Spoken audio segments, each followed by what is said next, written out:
Langga, hindi magitanan, pero may mga tao gid nga unfair dito sa kalibutan. Kis agani, bisan sa mga ginagmay nga mga bagay, imo pa na iya mabatsyagan, pareho sang pagtabok sa dalan. Kung gwapa ka gani sa ila panulukan, ang mga salakyan, punduhan ka gid na iya, at ba lang sa traffic light daw ikaw ang color pula, may distansya pa na ang mga duwa ka dupa, ato ba lang daw nahadlok sila nga magasgasan ka? Pagtulok mo sa driver, gas mile pa, kulang na lang hambalon ka nga, bahala na lang nga maatrasar kami basta makatabok ka.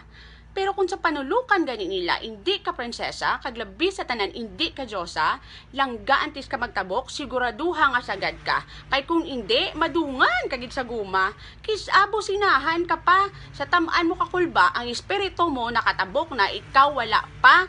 Kis kung di malason ka, abrihan pa na nila ilabintana iya. Dasun daw malipay ka, feeling mo tagaan ka importansya, kay gali singgitan ka. Kung gusto mo magpakamatay, hindi kami pagdala sa kis sobra-sobra, bis ka nakastop na, do ihit and run ka pa. Langga, di inang ustisya.